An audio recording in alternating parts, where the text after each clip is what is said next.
Hey everybody, how you doing today? Do you feel like your capacity as an entrepreneur is really, really low? Do you feel like you're not really making the moves you need to make, in your entrepreneurial pursuits? Are you feeling sad that you procrastinate when you're supposed to be doing stuff? Are you feeling like you don't have a team? You're what they call a solopreneur? Well, this broadcast is for you. So we'll be talking about how to maximize and build capacity as an entrepreneur. See you soon.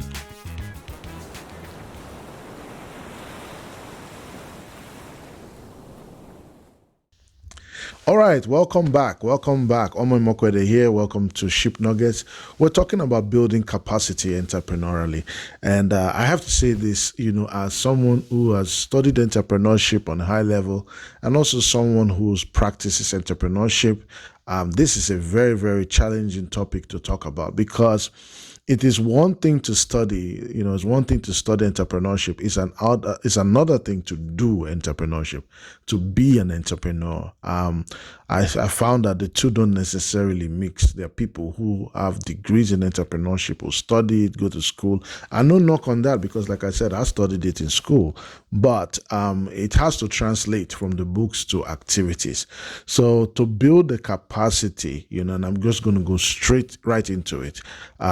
Entrepreneurially is you just need to do the grunt work. You need to do the grunt work. You need to forget about your past, forget about how you've handled stuff, forget about the mistakes that you made, forget about what you didn't do, and just say, you know what, I'm going to get it done. I remember one of my very first entrepreneurial experiences was when my mother made some cookies and she asked me to take it to school to sell. I mean, I'm dating myself and I'm kind of telling you exactly where I was, where you could actually sell stuff like that in school. And by the time I got the cookie bowl, the jar filled with cookies, by the time I got to school, I had eaten everything.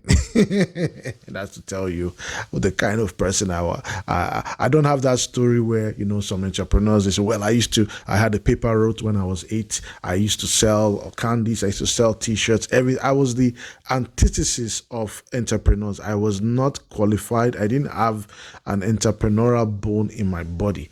But I started, watching and observing, and I realized that it's a very, very integral part for success in life.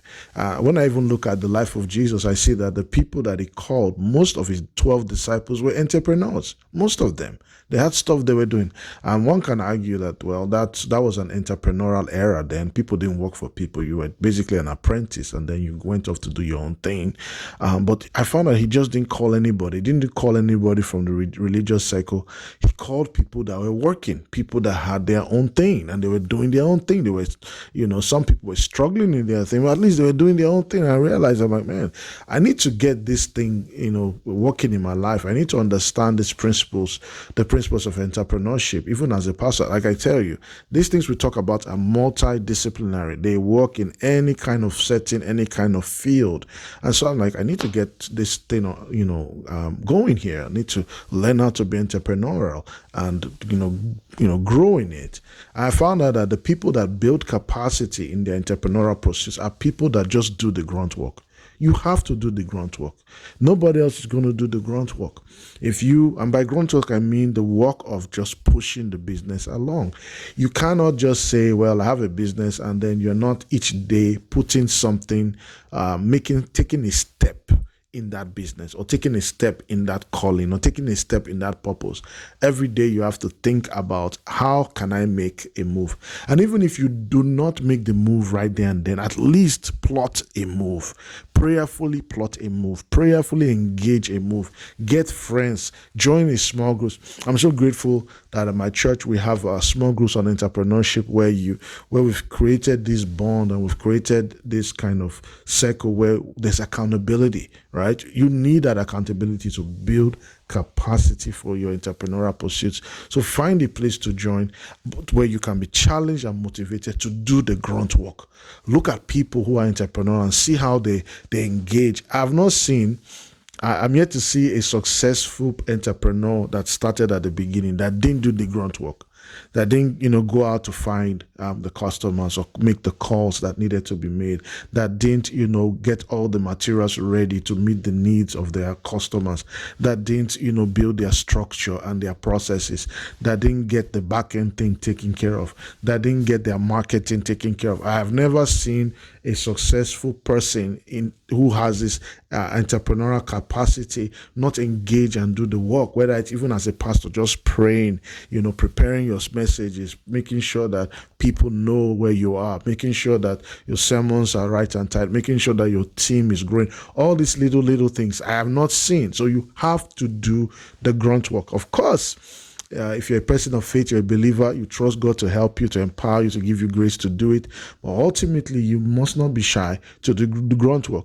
Now, what about people who work 9 to 5? And I get that a lot. I work 9 to 5. And where am I going to get the time to do this grunt work, Pastor? Where am I going to get the time to do this work, Omo? How am I going to do it? Listen, I'm telling you, there are 24 hours of the day. If God wanted us to have more than 24 hours of the day, He would have allowed it for us to have 26 hours of the day. Maybe we can have 26 hours of the day, but the reality is that the same time that you have is the same time frame that I have, and somehow I've got to make it work. Somehow I've got to crack the code, figure out a way to use my time wisely. So you have to do a time audit. How are you spending your time? How are you spending your time? Many times when we say we don't have time, we're simply saying that we're using our time for something else. And we have to assess and analyze what that thing is. Is it going to help move that business forward? Is it going to help push things? So you have to make that decision. How am I spending my time? Am I doing the grunt work? Am I doing the basic things that I need to do to be able to move this business forward? Am I addressing the issues? Am I evaluating my customer base, my target market? Am I finding out who are these people? What's the demographic? What do they want? Or am I just offering solutions that people don't want? Am I doing that work? Am I putting in the time? There's something about the champions in boxing. They put in the time, they put in the effort, they do the grunt work, and then they leave the rest they leave the rest to God. And you find out that the successful champions are those that have really, really taken time to study, taking time to move things along, move on, press on, regardless of what happened before, regardless of whether or not they didn't make a move before. They're constantly moving, constantly doing the work. The next thing that I found, if you're going to build entrepreneurial capacity, is that you need to build a team. And this is where it gets a lot of people, including myself. This is where it got me too, because I grew up just doing things myself. Like, I like to do things myself. I don't want anybody to do it for me. But guess what? Especially the older you get, you find out that there are just some things you can't do by yourself. You find out that you will not be productive. You will not do things faster. So that's another area that I had to learn, how to build a team, how to allow people to work. I tell you, I've met so many smart people in my life. I've met so many people that, when they talk, when they show you their technological prowess, you just be like, wow, I'm amazed. But you know what I found also? That those people are not able to move things ahead because they can't stand people. They can't be, they want to just do things alone. They want to do everything alone. And I'm like, wow, I've met so many talented people from different fields and their walks of life, and they're so amazing when you talk to them one-on-one. But when you drill deep into their setup, you find out there's no team. There's nobody there. They're just a solo person just trying to make it all by themselves. And I found out that those people, after a while, they burn out, or, after a while, maybe some even are successful like that. But the reality is that, you could even go a lot further if you had a team. So building that team is something that is very, very essential. Build that team, get that team going. Look for people that you can identify with. Take time, pray about it. Who can I reach out to? Right now, even with technology, you can get teams from different places, right? People that I can identify, people that work with you, people that connect with you, connect with your vision. You can connect with them. So building the team. And then the next thing I would just say, is build your processes from the get-go. What are you trying to do?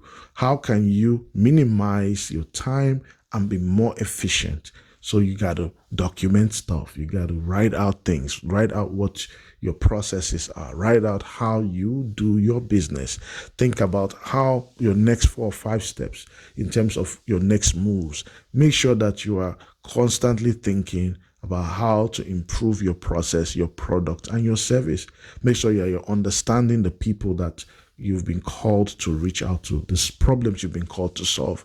And when you do this, you will be building capacity entrepreneurially. Now, I know there are other things, but we're going to stop here for now. So again, do the grunt work, build your team, and then make sure that you are ready to deal with your processes, ready to make your processes clear and clean. All right, so we'll stop here for today till we see you again. Keep sailing to the top. Bye, everybody.